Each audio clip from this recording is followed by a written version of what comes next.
So Sam, the infighting in the progressive US YouTube world continues, you can say, between the Young Turks, well, not the Young Turks, sorry, between GENK Uyghur and Jimmy Dore.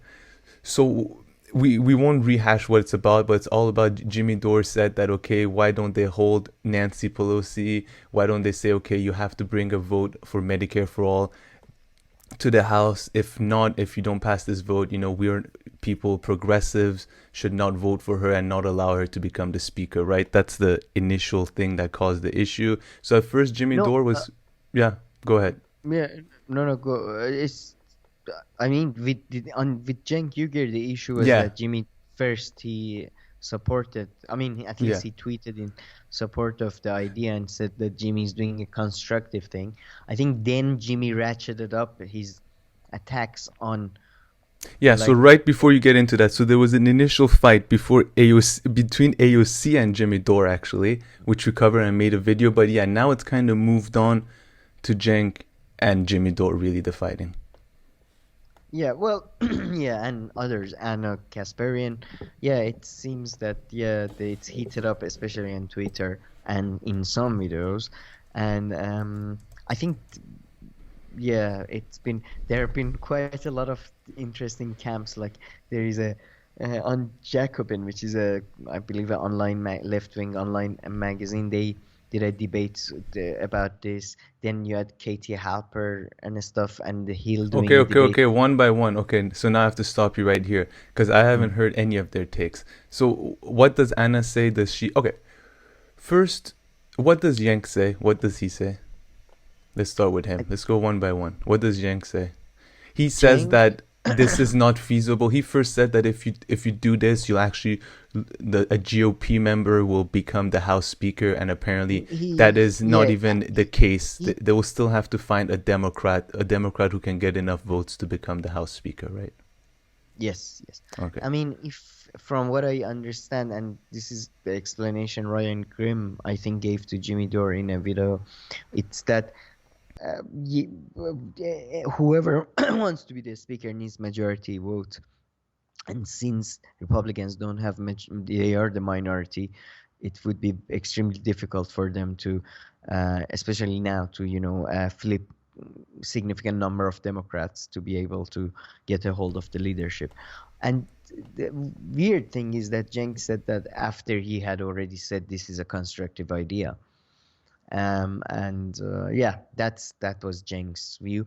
To be honest, the debate I saw, it wasn't a debate, it was more of an interview between Anna Kasparian and David Sirota and Nino. Sorry, I forget his family name, but yeah.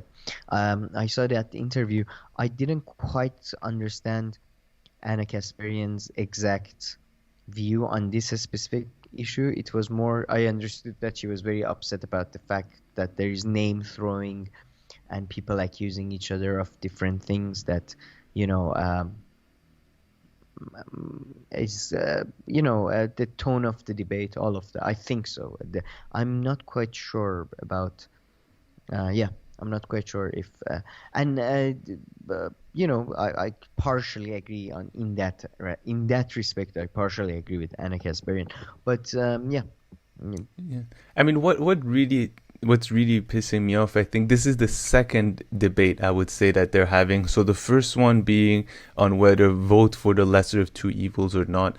That has just been the most like empty and the least nuanced arguments I've ever seen. Like really kind of disappointing by both of them. And I would say the common denominator here seems to be Jank. And then he's not okay. So for instance, what Jimmy Dore said, I would take it this way. I would take it as an interesting proposition that he made, right?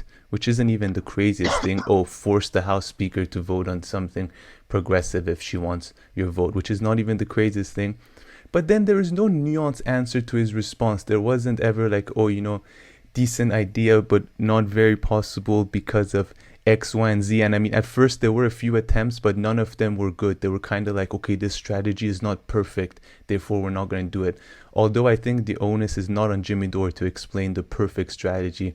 He's a comedian slash political analyst. He put an idea out there, And it's up to others who want to champion this, mainly like progressive politicians, who should come up with a more nuanced, realistic, and best version of this strategy. But just like the other argument that they had about vote for Biden or Trump, just absolutely no nuance there. Nobody's saying, hey, for instance, buddy, if you're in a Democrat state, just vote for whoever you want. Doesn't matter. This argument is only about swing states. So just very, very, very disappointing, the argument, I would say. And especially by Yeah, GENK's yeah. side, I would say it's more disappointing. Although one thing Jimmy Dore does in his video, which I'll get to after, which I found very disappointing as well. All right. To be honest, let me just give some details about the Civil Please War do. gossip a bit. I don't know if you're familiar, Naomi Kunz. She's Numiki, sorry, Numiki Kunz. She's a journalist that's left-wing journalist. Goes on Sam Cedars show quite often. She used to be on TYT a lot. She used to come on Jimmy Dore's show, I think.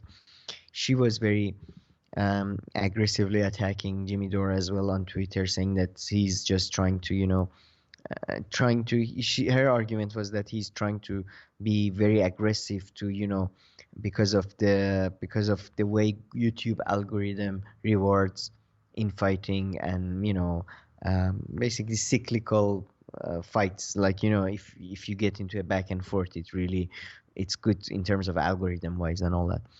Um, and then Mariam Williamson, a former candidate in primaries in Democratic Party primaries, she's tweeted that Jimmy, Anna, Nomiki, Genk, and some other people like come to the kitchen. I need to cook cookies and milk now. Sort of trying to play a sort of a role of a peacemaker there. That was quite interesting. So maybe all of it will be worked out very soon. But I think, to be honest, somebody put it in Nomuki Kun's Twitter page. Somebody had replied to one of her tweets that I'm not necessarily a massive fan of Jimmy Dore, but all you guys seem to be wanting to talk about is how bad of a guy Jimmy Dore is, while the Jimmy Dore and people who seem to agree with him, like Kyle Kulinski somewhat and others, they tend to focus more on the issue. So and I think that's the main gist of it. Basically, I don't know, and I watched the Jimmy Dore video. I couldn't watch the whole thing all the way through. I find his tone a bit aggressive. It's not a I'm not criticizing him. It's just not for me. But because we had a comment that that it is somewhat annoying that you guys don't get as aggressive. I guess we are not as involved. But what was I gonna say? Oh, what was I? Sorry, I forgot. I lost track of my train. Nothing. You were just saying that Jimmy Dore seems to focus, and his camp seems to focus more on the Oh, issue, whereas the other side really oh, seems okay, to yeah, be yeah, and focused on Jimmy yeah, Dore's yeah. character. uh, In the video I watched from Jimmy Dore specifically, he mentioned something that I think may be true, that we saw with Russiagate as well, that certain people like Mr. Uyghur are not completely comfortable that when they're wrong and proven wrong, it's very hard for them to admit that they're wrong. And I think we saw that with Russiagate, and here as well, he has said something and now he doesn't want to back off.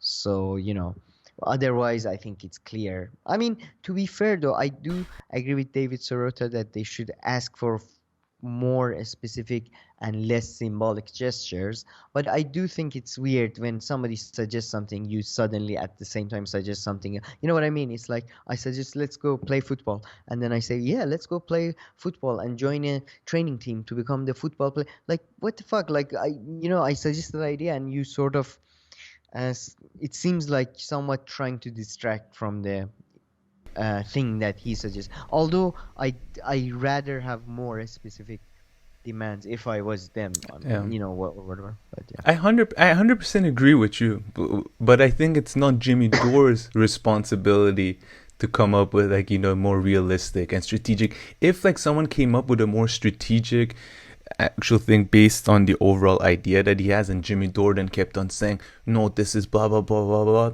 then I'll be like, okay, you're being too childish and not realistic. but I haven't seen that too much. But Jank, also the other thing that you're saying, he doesn't want to apologize and stuff. I mean, I think this he does too much, or like just TYT, its network itself seems to be overstretched these past few years. I feel like these expansions the last year or two and even before that haven't brought anything to the content, at least if you watch on YouTube. He himself seems to be overstretched, and he makes so many like points and things that he's so passionate about, that and he's so like strong on them, that yeah, he has to spend more time, I think, apologizing every now and then. Yeah, I mean, yeah, they do seem somewhat overstretched. They seem to be somewhat. I mean, He seems look, to be overstretched too. I mean, last year he was running for senator. He's like running TYT. He's like putting like a coalition together. There's like a new TYT, segment every other day. I think they are. I think more than overstretched. This is a big organization, right? So what you have is that a lot of people with a lot of different views, and they have younger people in them, and they are somewhat more inclined towards identity politics and that type of thing. So I just think it's not as because they're an institution, they have a harder job. But you're right about the overstretched thing. I never thought about it in that way, but I think you're quite right. He was running for Senate. He was also running TYT. He's also the contributor. Yeah, Exactly. He's like the yeah. main. He's like just this host role is one full role. Yeah, yeah, I, yeah. I found the funniest thing. This is so funny, and then we'll get back to this. Is that when he first announced he's gonna be like run for senator and stuff? Jink and Anna had this whole segment where she was like, "Yeah, so now I take editorialship, or like I'm fully the editor, or like I'll decide what we talk about on this show and whatnot." And I feel like that was just something that was said and like completely forgotten about, even like while he was the senator. They made it seem like his role, well, while he was trying to run for Senate or Congress, whichever one it was. It was so funny Oh, how it to be was honest, like, yeah, I think it was Congress. yeah, Yeah, well, I mean, I guess I suppose he didn't win, so that yeah. I sort mean, of poor guy killed the didn't get idea. to run because I think like blogs, right wing blogs from his youth, reemerge, and unfairly, I'm sure they That was yeah, yes. that's unfair for sure. But okay, one thing though with Jimmy Dore that I found disappointing. So you said you didn't watch that video until the end, but starting halfway through that video, he really starts this attack about saying, you keep on asking people for money every 3 days. There's the COVID virus going on, and you're asking people for money and all that, like while you're getting 20 million from the Clintons. So the 20 million from the Clintons, I don't know if you have more information on that, but it's unclear. I don't know where that's coming from and how Yeah, true or that's not to that be is. honest, that's But I sorry, mean just that one last thing, just to finish this okay. up. But then he's saying, you keep on asking people for money and stuff. I mean, listen, the guy is running a huge organization. What, there's COVID happening, and you want him to stop like fundraising? Like, I mean, I think that was just a ridiculous and stupid argument. And then he's like, you see, like, I'm not asking money during this time, but I mean, you're running a completely different organization. Of course, he needs to continue tapping into all of the means, and not everyone became poor. Okay, let's not act like all TYT viewers are a bunch of homeless people. That is not true. A lot of left-wing liberal people, I'm sure, kept their good jobs during this time. So it's kind of like, yeah, I'm not gonna go into another thing, but yeah. Sure. No, that's actually, yeah, that's my problem. I mean, it's not so much the shouting. He gets so fucking personal with the issues, like, you fat fuck. What the fuck? Like, what does his weight has to do with anything? Like, it's just, I don't know. I don't like that either. And to be honest, yeah, I don't think, because he asks for money. It's like the most honest form. I Yeah. mean, I don't like it. I always fast forward that segment, but whatever. It's, Yeah. yeah, I mean. I mean, Anyways, still, though, yeah. that's a stylistic critique, though. Like, and that's the, I mean, if Jimmy Dore probably, I don't know though. Everybody has their own style, I Yeah. suppose. But yeah, but I think like this debate also, it's such a like YouTube debate. I mean, and I feel like none of these channels are right now like breaking into the mainstream whatsoever, or even less. And just the whole progressive news landscape and connecting that to national politics in the US now that, the Bernie hope seems to be done after 4 to 5 years. I mean, I think it makes me think that the next few years are going to be some very easy years for the Biden administration without much, without having to fight any kind of more leftist groups. It seems that way. And I hope we don't again enter in 2 to 3 years again start talking about lesser of two evils, which I'm sure we will. So yeah, I think in general, progressive movement at the national level in the United States lost a lot since the primary when Biden lost. I think it's all been like a free fall since then. Sorry, since Bernie lost. Sure, I definitely agree. I don't think there will be any significant opposition from the left. They won't have an easy time. They probably get a hard time from the right, but Exactly. Yeah. that's about it. But yeah, I doubt it. Yeah. And just to recommend to people, though, there is a new YouTube channel, podcast slash whatever, Bad Faith, Brianna Greyjoy, who was a campaign manager or something at some point for Bernie Sanders campaign. It's her and one of the Chapo Trap House guys, which is a hard left-wing channel. So hard that he actually on YouTube channel he smokes cigarettes while interviewing like Dr. Cornel West and all that. Oh, So, you're allowed to do that. hardcore, huh? You're allowed to do that. You're allowed to do that, but then you have to like mark it as whatever, not Yeah. suitable for children or whatever. Okay. But you get less views and algorithm wise, and they don't give a shit about the algorithm.